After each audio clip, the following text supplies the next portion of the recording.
Hello सभी लोगों को मेरा नमस्कार। इस वीडियो पे हम पढ़ेंगे हबीब तनवीर द्वारा लिखी गई पाठ कारतूस। अरे भाई, ये कारतूस क्या है? कारतूस यानी गोलियां जो बंदूक में इस्तेमाल करते हैं। यह कहानी सदियों पुरानी की है जब भारत अंग्रेजों के अधीन में थे। अंग्रेज हमारे लोगों को पूरी तरह से मारते थे, पीटते थे और बदतमीजी से बर्ताव करते थे।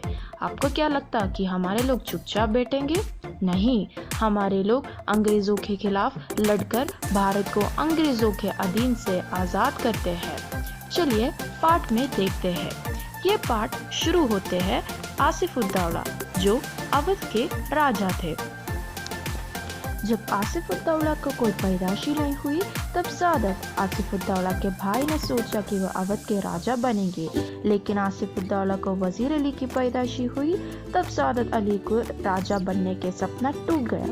तब से वजीर अली सादत अली के दुश्मन बने और वजीर अली अवध के राजा बने। लो आ गई मुसीबत। जब अंग्रेजों ने भारत को कब्जा किया तब वजीर अली को अवध के तख्त से हटा दिया और सादत अली को अवध के राजा बना दिया, क्योंकि वे अंग्रेजों को अपनी आधी जायदाद और 10 लाख रुपए देती थी जो वजीर अली अंग्रेजों को देने से मना कर देती थी। वजीर अली की तबादला होने के बाद ईस्ट इंडिया कंपनी के जनरल कमांडर उसे कलकत्ता तलाश कर रहे थे। वजीर अली की तबादला और जनरल उसे कलकत्ता में ढूंढने के कारण पता लगाने के लिए वजीर अली ईस्ट इंडिया कंपनी के वकील के पास शिकायत करने के लिए बनारस में पहुंच जाते हैं। वकील उसकी शिकायत ना सुनकर उसकी बुरा भला कहती है। यह सुनकर वजीर अली गुस्से से उसकी हत्या कर डालती है। उसे बुरी तरह से हत्या कर दी और फिर वहां से भाग गया। तब से वजीर अली अंग्रेजों के दुश्मन बन गया। वह एक एक करके अंग्रेजों को मारता चला। इसी कारण अंग्रेज उसे ढूंढ रहे थे, उसे पकड़ना चाहते थे। बात यहाँ से खत्म नहीं होता। वजीर अली द्वारा अफगानिस्तान के बादशाह शाहीजमा, टिप्पू सुल्तान और शम्सुद्दौला को एक साथ मिलकर अंग्रेजों के खिलाफ लड़ने की आमंत्रण भी दे दिए है। इसी कारण अंग्रेजों ने सोचा कि वजीर अली की आज़ादी बहुत खतरनाक है और किसी न किसी तरह इस शख्स को गिरफ्तार कर लेना चाहिए, और अंग्रेजों ने यह बात तय कर दिया। इसलिए अंग्रेजों ने गोरखपुर के जंगल में खेमा डाला है। वहाँ वजीर अली वकील के हत्या करने के बाद गोरखपुर के जंगल में अपने साथियों के साथ छिप रहे हैं। एक खेमे के अंदर कर्नल और लेफ्टिनेंट वजीर अली के चरित्र के बारे में बातचीत कर रहे थे।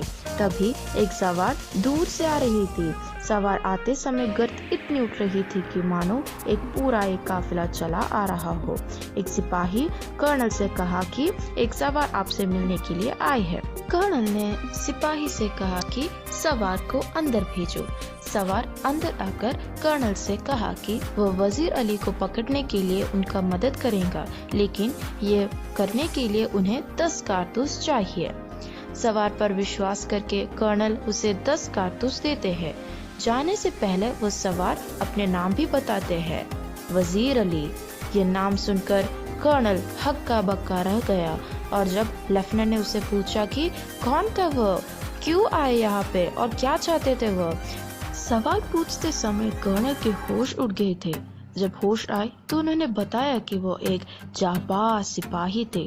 तो दोस्तों, अंत में यह हुआ कि ये अंग्रेज सिपाहियों को वजीर अली कैसे दिखते हैं ये पता नहीं, लेकिन उन्हें वजीर अली के बारे में सब कुछ पता थे।